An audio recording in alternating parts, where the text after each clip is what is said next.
Based on their function, conjunctions can be classified into two types: coordinating conjunctions and subordinating conjunctions. Coordinating conjunctions.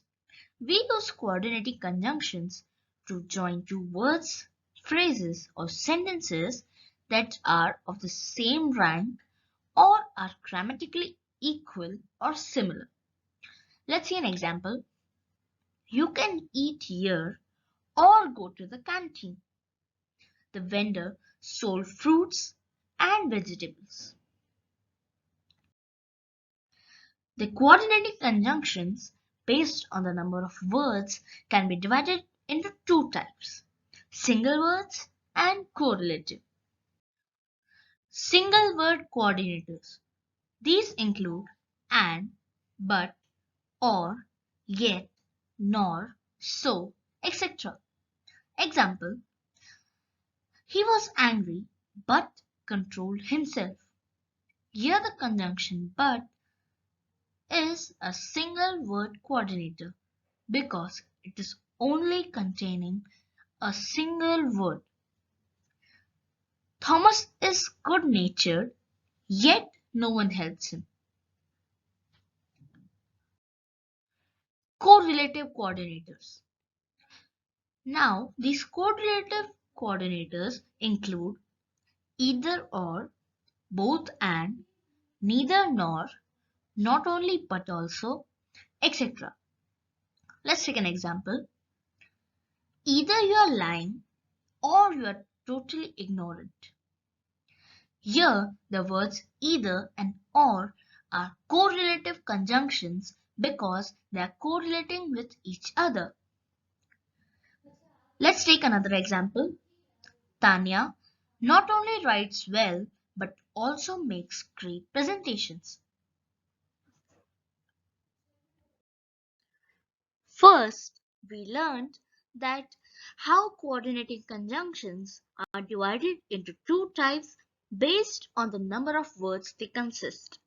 Now, we learn that how the coordinating conjunctions based on their functions can be divided into four types.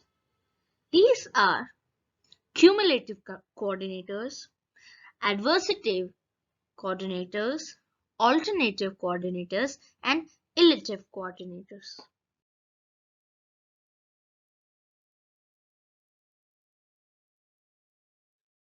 Cumulative coordinators.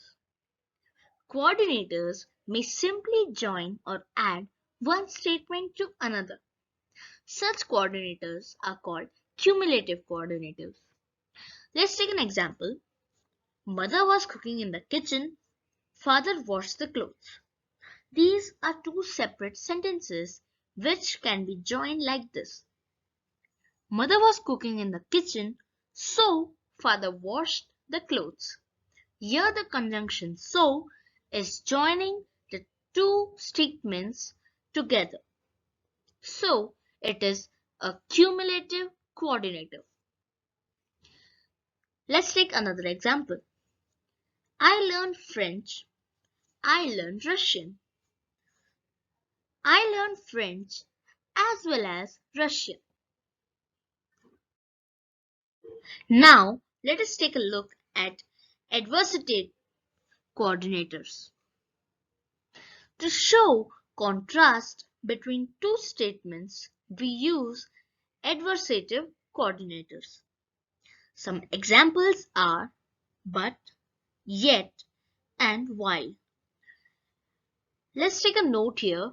The while conjunction is only used when it means whereas. Let's take an example. I played the sitar, my friend sang. These two sentences can be joined by using the word while. I played the sitar while my friend sang. Let's take another example. Salman bought a car. He did not drive it. Salman bought a car, but he did not drive it.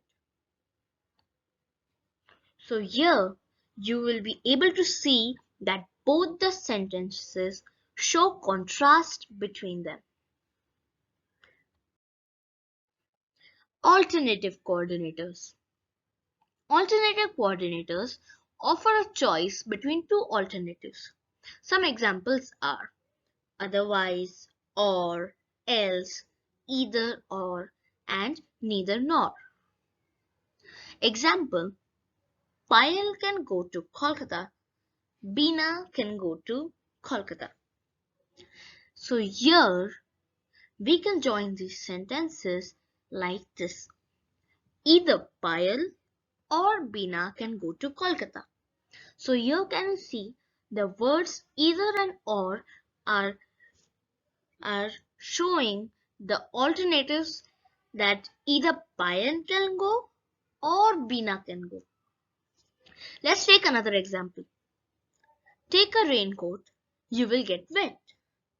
Take a raincoat, otherwise you will get wet.